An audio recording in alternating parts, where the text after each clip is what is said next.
Assalamualaikum warahmatullahi wabarakatuh. Alhamdulillahi hamdan muwafian li ni'amih mukafian limazidih. Wassalatu wassalamu ala sayyidina Muhammadin wa alihi wa sahbihi wa junudih amma ba'd. Ikhwanul kiram wal kiramah, hadirin wal hadirat, kaum muslimin wal muslimat yang dimuliakan oleh Allah Subhanahu wa taala. Di dalam studi akhlak tasawuf dijelaskan bahwa salah satu dalil yang dipergunakan oleh para sufi, ulama tasawuf, untuk menjadikan dasar dalam mendekatkan diri kepada Allah Subhanahu wa taala adalah Al-Quran surah Al-Baqarah ayat 186. A'udzubillahi minasyaitonir rajim. Bismillahirrahmanirrahim. Wa idza sa'alaka 'ibadi 'anni fa inni qarib ujibu da'watad da'i idza da'an falyastajibu li wal yu'minu bi la'allahum yarshudun. Dan apabila hamba-hambaku bertanya kepadamu ya Muhammad tentang aku, maka jawablah, sesungguhnya aku adalah dekat. Aku mengabulkan permohonan orang-orang yang berdoa apabila ia memohon kepadaku.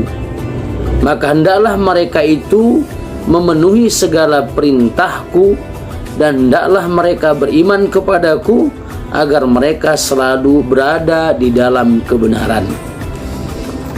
Saudaraku kaum muslimin wal muslimat yang dimuliakan oleh Allah Subhanahu wa taala, sebagaimana pandangan Imam Al-Ghazali yang menyatakan bahwa tasawuf harus memenuhi unsur-unsur memahami segala perintah Allah berikut larangannya, maka surah Al-Baqarah ayat 186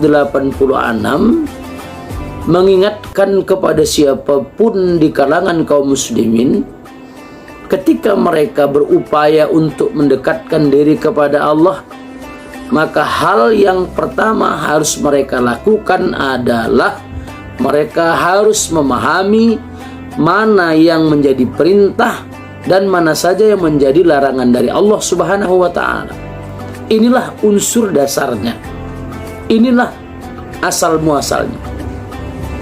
Bagaimana mungkin orang sampai pada makom tingkat taqarrub, keistiqomahan kepada Allah Subhanahu wa taala, mampu berzikir dari setiap nafas yang dia masuk dan dia keluarkan, kalau dia tidak memahami mana yang menjadi perintah dan larangan Allah. Sehingga memahami perintah dan larangan Allah untuk pertama kali harus dilakukan oleh seseorang yang ingin mendekatkan diri kepada Allah, ingin beraktivitas sebagaimana aktivitas para ulama tasawuf, dan tetap istiqomah di dalam keimanan mereka. Sedikit pun mereka tidak memiliki rasa ingin bertuhan kepada apa yang disebut Tuhan oleh manusia yang lain selain kepada Allah.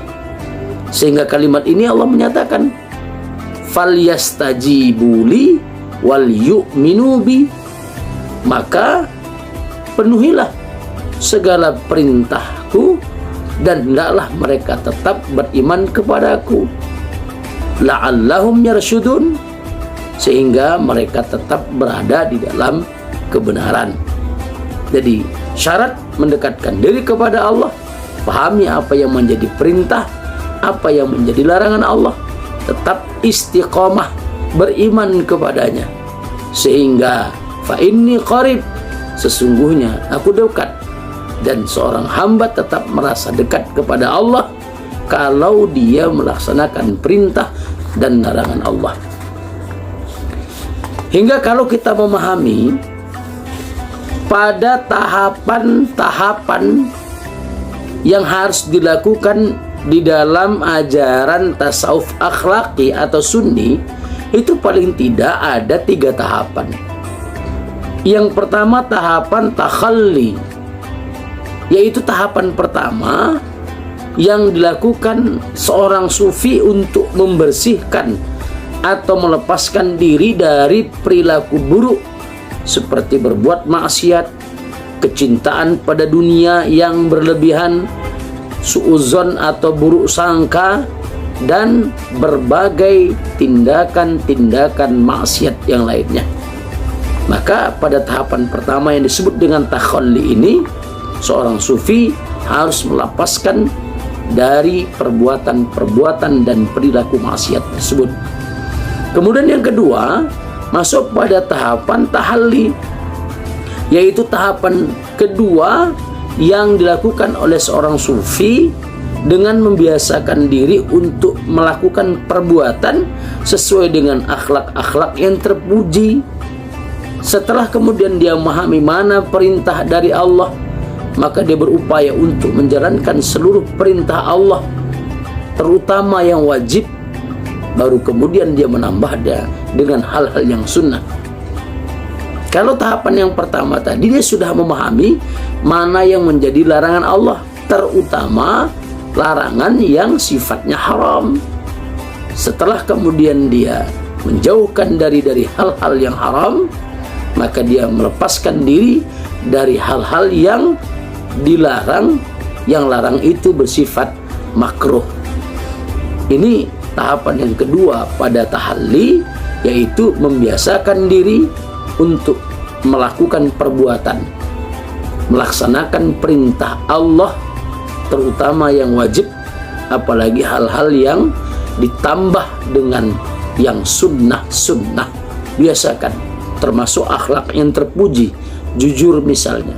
Tetapi bahwa ketika dia melakukan jujur, bukan karena kejujuran menurutnya itu mendapatkan keuntungan duniawi, bukan, tetapi karena jujur itu merupakan perilaku baik yang berasal dari perintah Allah Subhanahu wa ta'ala.